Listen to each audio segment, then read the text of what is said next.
Subscribe करिए हमारे channel target UP TET CTET को और बेल आइकन को दबाइए। हेलो फ्रेंड्स, मैं रेनू स्वागत करती हूँ आप सभी भावी अध्यापक एवं अध्यापिकाओं का आपके अपने channel target UP TET CTET में। दोस्तों, आज की इस वीडियो में हम आपके डीएलएड 4th सेमेस्टर के थर्ड पेपर साइंस सब्जेक्ट के 2020 के क्वेश्चन पेपर को सॉल्व करने वाले हैं। 2020 में क्वेश्चन पेपर कैसा आया था, क्वेश्चंस किस तरीके से पूछे गए थे, इन सभी को आज इस वीडियो में आप देख लोगे। और बहुत ही आसान आसान क्वेश्चन पूछे गए हैं। आप लोग देखोगे तो आपको भी लगेगा कि बहुत ही आसानी से आप इस तरीके से पेपर पूरा साइंस का सॉल्व कर लोगे। 25 नंबर का पेपर है, 1 घंटे का होता है, आपको पता है। इसमें 5 बहुविकल्पी क्वेश्चन है, यानी कि 5 आपको एक एक नंबर के क्वेश्चन मिलेंगे बहुविकल्पी। उसके बाद फिर आपको 6 क्वेश्चन मिलेंगे अति लघुत्तरी, ये भी एक एक नंबर के हैं। और फिर जो क्वेश्चंस आएंगे वो लघुत्तरी आएंगे, 2-2 नंबर के होंगे। तो चलिए यहाँ पर हम पहले इन क्वेश्चंस को कर लेते हैं। क्वेश्चन नंबर 1 है, तृतीयक उपभोक्ता कौन है? हरे पौधे, चूहा, सांप या फिर बाज? दोस्तों, जो हरे पेड़ पौधे होते हैं ये हमेशा ही क्या होते हैं? उत्पादक होते हैं। ठीक है। अब जो चूहा होता है वो हरे पेड़ पौधों को खाता है, तो चूहा क्या हो गया? चूहा हो गया प्राथमिक उपभोक्ता। क्या हो गया?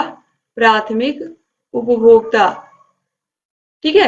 इसके अलावा हरे पेड़ पौधों को और कौन खाता है? खरगोश खाता है। हरे पेड़ पौधों को और कौन खाता है? हिरन खाता है। ठीक है। ये सब क्या हो गया? इसके अलावा गाय, ये सब क्या है? ये सब हरे पेड़ पौधों की पत्तियों को खाते हैं। तो ये सब क्या हो गए? ये सब प्राथमिक उपभोक्ता हो जाएंगे। इसके अलावा बकरी, बकरी भी क्या है? प्राथमिक उपभोक्ता है। ठीक है। अब देखिए, इसके बाद अब ये सब प्राथमिक उपभोक्ता हो गए। अब द्वितीयक उपभोक्ता कौन होते हैं? जो इनको खाते हैं, जैसे कि भेड़िया हुआ, शेर हुआ। अब इसके बाद देखिए दोस्तों, अब यहाँ पर जैसे हरे पेड़ पौधों को कौन खाता है? टिड्डा खाता है।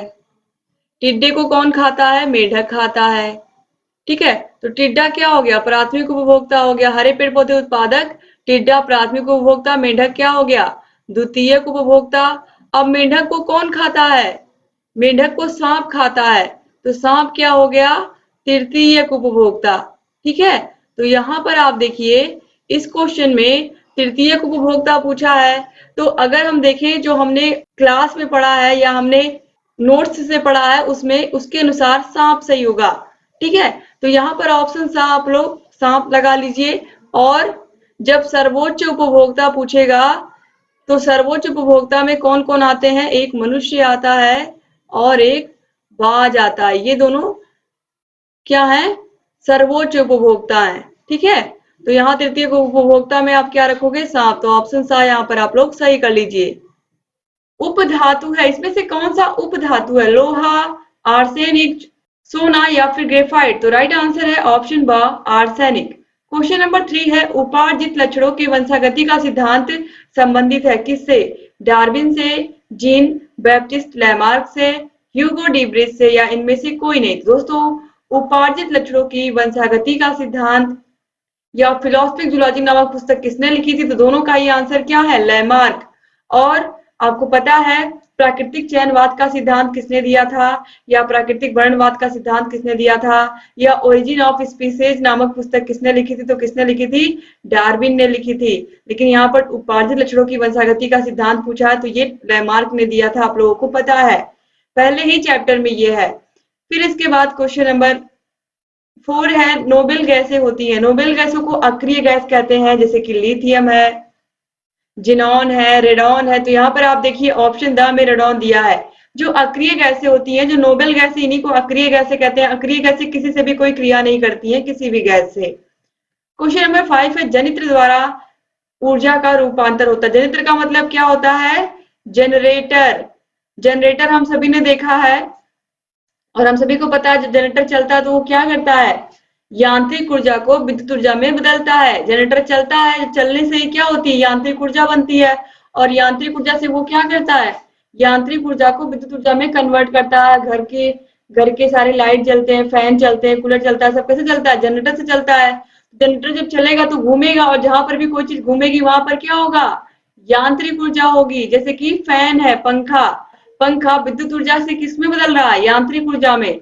पंखे को हम क्या दे रहे हैं, विद्युत ऊर्जा दे रहे हैं, और उसी विद्युत ऊर्जा को प्राप्त करके, इलेक्ट्रिक एनर्जी को प्राप्त करके वो क्या कर रहा है, घूम रहा है, और घूमने को ही क्या कहते हैं हम, यांत्रिक ऊर्जा कहते हैं। तो इस तरीके से जो पंखा है वो क्या करता है, वो विद्युत ऊर्जा को यांत्रिक ऊर्जा में कन्वर्ट कर देता है, और जनरेटर क्या करता है, यांत्रिक ऊर्जा को विद्युत ऊर्जा में कन्वर्ट कर देता है। तो ऑप्शन सा जो है ये बिल्कुल सही हो जाएगा। दोस्तों अब यहाँ से देखिए अतिलघुत्तरीय क्वेश्चन स्टार्ट हो रहे हैं। अतिलघुत्तरीय क्वेश्चंस भी एक एक नंबर के हैं सब, तो इसमें लिखना भी कम होता है आपको। तो देखिए पहले पूछा गया है एड्स किस विषाणु के द्वारा फैलता है, तो AIDS AIDS, AIDS acquired immunodeficiency syndrome, ये तो एड्स का फुल फॉर्म हो गया, ये भी एग्जाम में पूछा गया आप लोग के, इसलिए मैं बता दे रही हूँ। अब देखिए एड्स के विषाणु को क्या कहते हैं, तो एड्स के विषाणु को हम कहते हैं HIV। क्या कहते हैं, HIV कहते हैं। HIV विषाणु के कारण एड्स होता है, और इसका जो फुल फॉर्म होता है HIV का वो होता है ह्यूमन इम्यूनो डिफिशियंसी वायरस।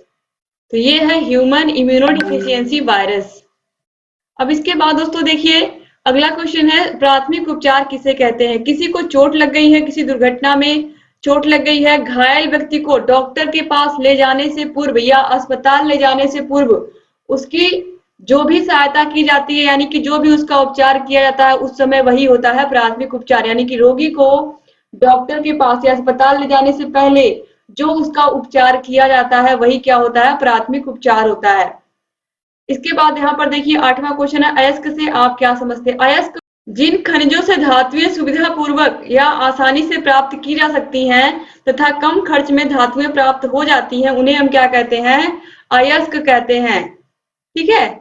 अब इसके बाद देखिए अगला क्वेश्चन है क्वेश्चन नंबर 9, रुधिर कणिकाएं कितने प्रकार की होती हैं, उनके नाम तथा किसी एक रुधिर कणिका के कार्य लिखिए। तो दोस्तों रुधिर कणिकाएं कितने प्रकार की होती है, 3 प्रकार की। पहला होता है लाल रक्त कणिकाएं। लाल रक्त कणिकाएं जो होती हैं आपको पता है इनमें क्या पाया जाता है, हीमोग्लोबिन पाया जाता है। इसके अलावा दूसरी होती है श्वेत रक्त कणिकाएं, और तीसरी होती हैं प्लेटलेट्स। तो यहाँ पर देखिए किसी भी एक का क्या कहा है, किसी एक रुधिर कणिका का कार्य लिखिए। तो दोस्तों आप लोगों को पता है जो लाल रक्त कणिकाएं होती हैं ये क्या करती हैं हमारे शरीर में, लाल रक्त कणिकाएं पूरे शरीर में ऑक्सीजन और कार्बन डाइऑक्साइड का क्या करती हैं, परिवहन करती हैं। ठीक है। तो जो कार्बन डाइऑक्साइड और ऑक्सीजन है, ऑक्सीजन पूरे एक एक कोशिका तक पहुंचना शरीर में बहुत जरूरी होता है, सभी कोशिकाओं तक पहुंचना ऑक्सीजन, और ये काम कौन करता है, लाल रक्त कणिकाएं। और श्वेत रक्त कणिकाएं क्या करती हैं, यानी कि व्हाइट ब्लड सेल क्या करते हैं, व्हाइट ब्लड सेल क्या करते हैं, आपके पूरे शरीर की रोगों से रक्षा करते हैं। इन्हें हम शरीर का क्या कहते हैं, अपने शरीर का बॉडीगार्ड भी कहते हैं, क्योंकि ये रोगों से हमारे शरीर की रक्षा करते हैं। और प्लेटलेट क्या करते हैं, प्लेटलेट खून को जमने में सहायता करते हैं, यानी कि अगर कहीं कट गया है तो खून तुरंत जम जाता है अगर प्लेटलेट्स की संख्या अच्छी होती है शरीर में, और अगर अच्छी नहीं होती है तो खून बहता रहता है।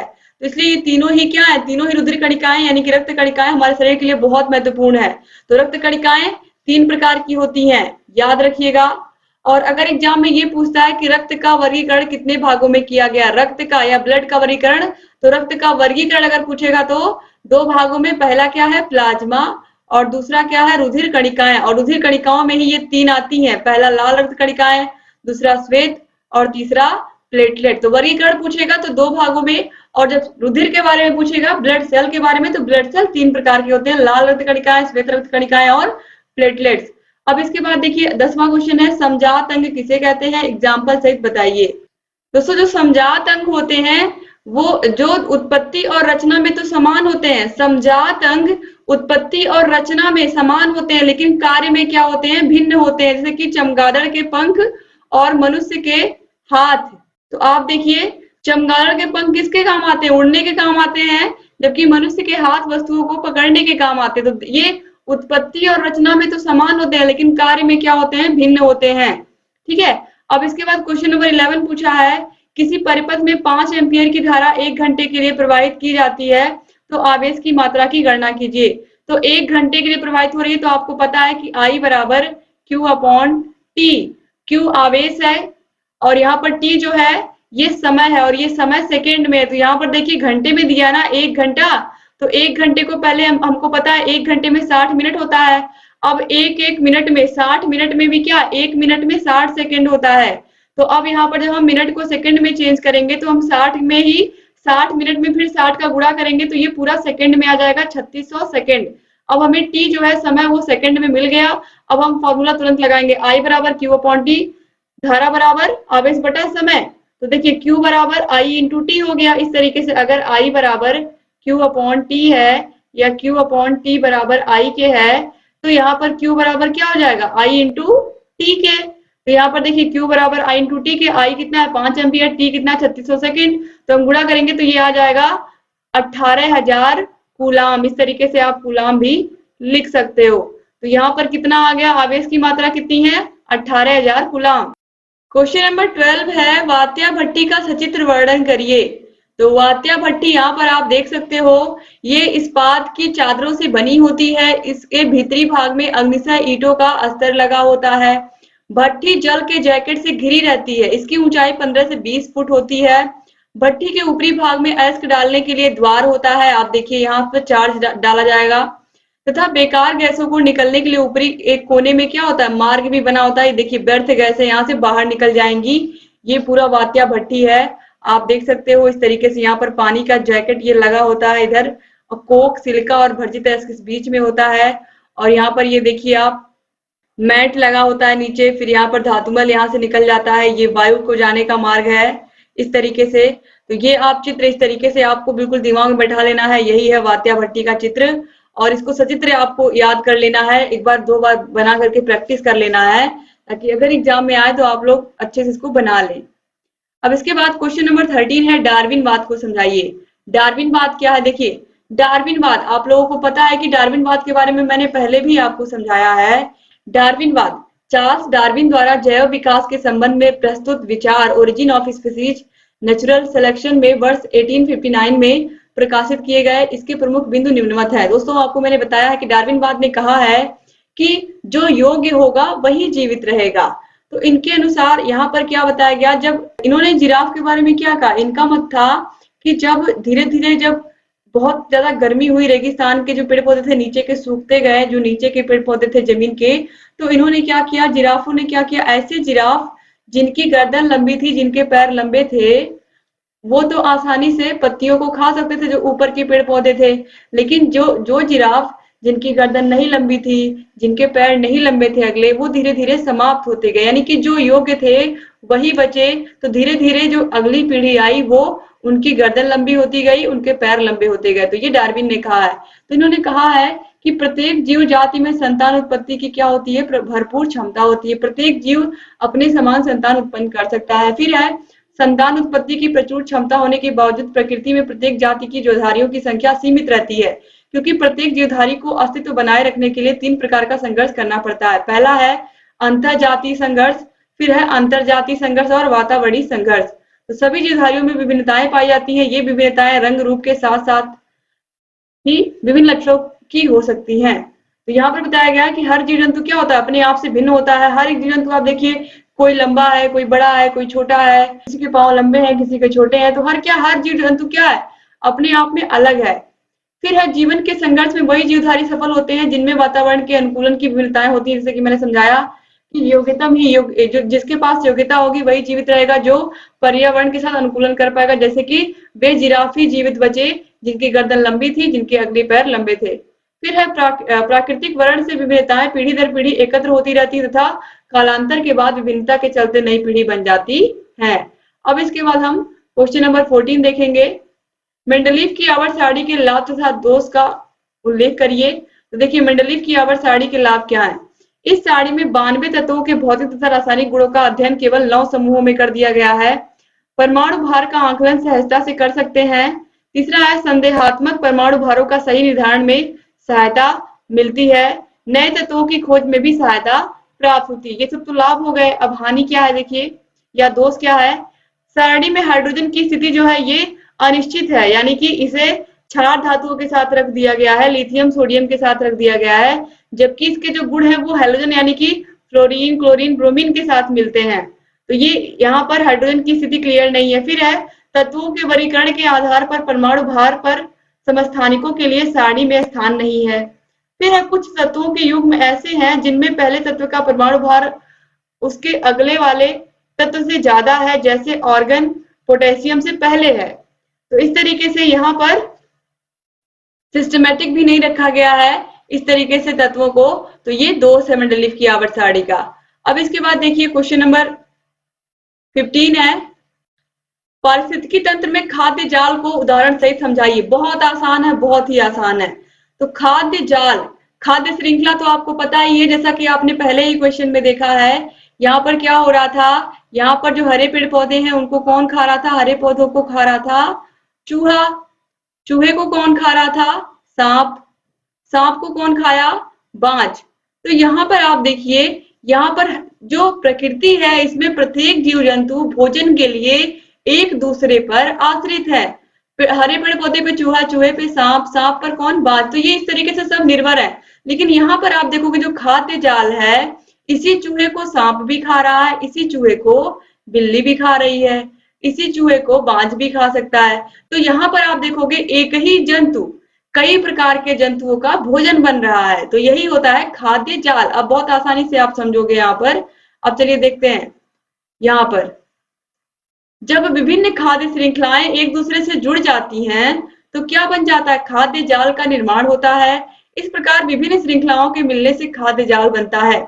यानी कि जब विभिन्न खाद्य श्रृंखलाएं एक दूसरे से जुड़ जाती हैं तो यह खाद्य जाल का निर्माण करती हैं। जैसे कि यहाँ पर आप देखिए, खाद्य जाल एक जटिल संरचना होती है। इसमें भोजन अथवा ऊर्जा का प्रभाव बहुत दिशात्मक होता है। यानी कि यहाँ पर आप देखिए, यहाँ पर ये पौधे हैं, पौधों को कीट खाते हैं, यानी कि छोटे कीड़े मकोड़े खाते हैं। कीड़े मकोड़ों को मेढक खाता है, मेढक को सांप खाता है, सांप को बाज खा लेता है। अब देखिए, इन्हीं पौधों को चूहा खा रहा है, चूहे को सांप खा रहा है, सांप को बाज भी खा रहा है। इन्हीं पौधों को कौन खाता है, खरगोश खाता है, खरगोश को बाज खा लेता है। तो इस तरीके से आप देखिए, यहाँ पर एक जाल बन जा रहा है जिसमें ये देखिए, ये एक फूड चेन है, यानी कि खाद्य श्रृंखला है। ये पहली हो गई, ये दूसरी खाद्य श्रृंखला हो गई, और ये बीच वाली तीसरी खाद्य श्रृंखला हो गई, और यहाँ पर एक और है चौथी। तो इस तरीके से यहाँ पर आप देखिए 1, 2, 3 और ये 4 खाद्य श्रृंखलाएं हैं। तो खाद्य श्रृंखलाएं मिल करके 4 खाद्य श्रृंखलाएं इन्होंने क्या बना दिया, खाद्य जाल बना दिया। तो इस तरीके से आपको समझ में आ गया होगा। तो यह खाद्य पौधों से शुरू हो करके सर्वोच्च मांसाहारी जीव बाज पर जाकर के खत्म होता है। इसमें 4 श्रृंखलाएं हैं जो कि आप लोगों ने देख लिया। दोस्तों यहाँ पर आप देखिए क्वेश्चन नंबर 16 है, दिए गए चित्र में ए और बी के बीच तुल्य प्रतिरोध की गणना करिए। ये बिंदु ए है, ये बी है। बहुत रेयर केस में ऐसा क्वेश्चन पूछता है। तो यहाँ पर आप देखिए, ये 2 ओम का प्रतिरोध है, ये 3 ओम का है, ये 4 ओम का, और ये तीनों ही समांतर क्रम में लगे हुए हैं। तो इन तीनों को जब हम पहले जोड़ेंगे, समांतर क्रम वालों को जोड़ेंगे, तो 1/r equal to 1/r1 plus 1/r2 plus 1/r3, यही होता है समांतर क्रम में। तो R1 यहाँ पर 2 ओम है, 2 1/2 हो गया, इसीलिए R2 यहाँ पर देखिए 3 ओम है, R3 4 ओम है। तो यहाँ पर 1/2, 1/3, 1/4, इन तीनों को जोड़ेंगे तो 13/12 आएगा, और 13/12 आएगा। तो यहाँ पर आप देखिए, इस 12 से हम 13 में भाग देंगे तो ये आएगा 0.92। अब 0.92 आ गया, ये तीनों एक मिलकर के हो गए। अब ये प्रतिरोध इस तरीके का हो गया। यहाँ पर आप देखिए, ये बिंदु ए है, यहाँ पर ये, अब ये तीनों मिलकर के पता है कितने हो गए। यहाँ पर आप देखिए, ये इतने, ये हो गए इतने 0.92। अब ये जो प्रतिरोध है ये 1 ओम का है, अब ये हो गया 0.92 ओम का। अब फिर इसके बाद यहाँ पर आप देखिए, ये 5 ओम का प्रतिरोध यहाँ पर लगा हुआ है, और ये यहाँ पर ये बी बिंदु हो गया। तो ये तीनों जुड़ करके कितने हो गए, 0.92 ओम। ये पहले से 1 ओम है, यहाँ पर 5 ओम पहले से दिया हुआ है, 1 और 5 यहाँ पर ऑलरेडी है, ये बीच वाले जुड़ करके 0.92 ओम हो गए। अब यहाँ पर हम कुछ नहीं करेंगे, सिंपली अब इनको क्या करेंगे, तुल्य प्रतिरोध R बराबर R1 plus R2 plus R3 होता है। अगर श्रेणी क्रम में लगे होते हैं प्रतिरोध, तो ये श्रेणी क्रम में दिख रहा है आपको तीनों ना, बिल्कुल लाइन से। तो 1 ओम प्लस यहाँ पर 0.92 ओम प्लस 5 ओम, तो 1 और 5 कितना हो गया, 6, और प्लस 0.92, तो यहाँ पर ये हो जाएगा 6.92 ओम। तो टोटल कितना आ गया, 6.92 ओम, 6.92 ओम आ गया टोटल इसका तुल्य प्रतिरोध ए और बी के बीच में। ठीक है, तो आपको समझ में आ गया होगा। क्वेश्चन नंबर 17 है, WBC एवं प्लेटलेट्स पर संक्षिप्त टिप्पणी लिखिए। तो श्वेत रुधिर कणिकाएं, WBC को क्या कहते हैं, white blood cell. White blood cell के बारे में मैंने पहले ही आपको बताया है कि जो श्वेत रुधिर कणिकाएं होती हैं इनकी संख्या रेड ब्लड सेल से कम होती है और ये रंगहीन होती है, इसीलिए क्या होती है, व्हाइट होती है, तथा इन्हें ल्यूकोसाइट्स भी कहते हैं। जब मैंने नोट्स बनवाया था आप लोगों को बहुत ही अच्छे से सारी बातें मैंने आपको बताई थी कि इनका कोई कलर नहीं होता, इसलिए ये रंगहीन होती हैं। ठीक है, और यहाँ पर देखिए, यहाँ पर आप एक लाइन और लिख सकते हो कि इन्हें हमारे शरीर का क्या कहते हैं, रक्षक कहते हैं या बॉडीगार्ड कहते हैं। ये हमारे शरीर की रोगों से रक्षा करती हैं। यहाँ पर टिप्पणी लिखने को ही तो पूछा है।